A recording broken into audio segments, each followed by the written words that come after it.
Why do so many well-intended projects for girls end up becoming totally tokenistic? And how can we make our work more meaningful?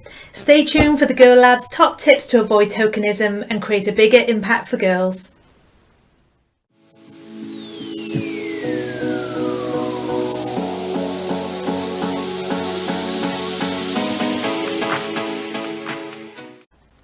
I'm Nikki Giant, founder of the Girl Lab, and we've created a whole series of free downloadable tools to support your work with and for girls.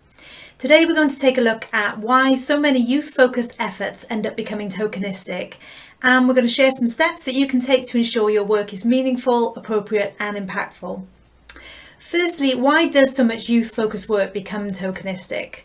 Well, sadly, many adults still assume that they have the knowledge and experience that young people lack, and their engagement with youth is often a tick box exercise. This is a real shame, as adults then end up missing out on so much wisdom that young people have to offer. When it comes to girls, our intentions to engage and work alongside them to affect change are often well meant, but without careful planning, consideration and resource, they can often fizzle into nothing.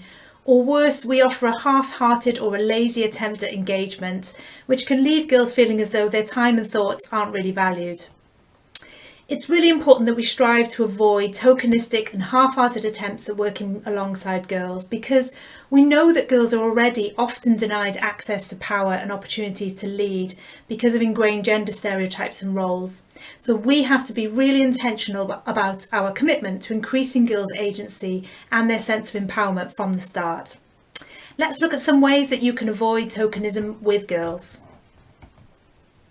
First of all, make it consistent. If you truly want to create change for and with girls, make a long-term commitment to listen to, engage with and work alongside girls. If your resources won't stretch to that, it's really important to be honest with girls about the remit of the support that you can provide, so they can then make an informed decision about whether to get involved in your initiative. If you're offering a one-off touch point, such as asking girls to participate in a focus group, for example, make sure you've sought out their informed consent so girls are totally aware of what they're signing up to and what will happen with the information they're sharing. Remember, we want to model the right attitudes and behaviours and take every opportunity to challenge those gender norms and stereotypes, such as respecting girls' voices and contributions. Let's look at another example. Number 2, balance quick wins with long-term efforts.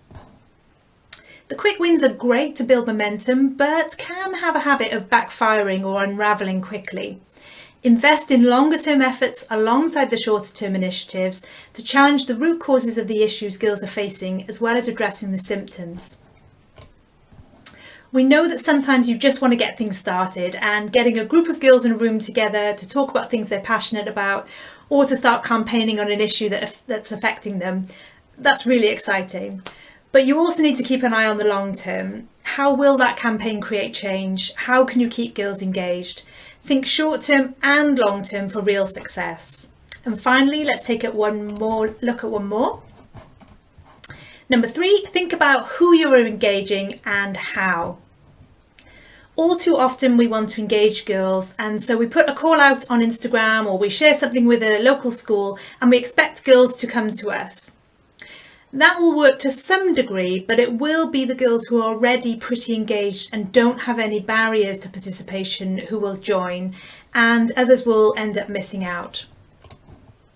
Lazy recruitment often means that those who are already fairly empowered and engaged will be able to participate, such as those with lots of parental support, the money to pay for transport to attend meetings or to access the internet to hear about your project.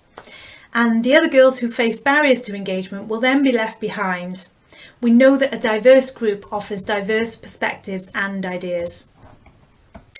So if this has given you some food for thought, then check out our free fact sheet, which I'll share in the comments below, with 10 top tips for avoiding tokenism with girls. If you're ready to create an even bigger impact for girls, check out our flagship online training course, Redesigning Girlhood, and I'll share a link to that in the comments below too. Thanks for doing your bit to create a world that works for girls, and I'll see you soon.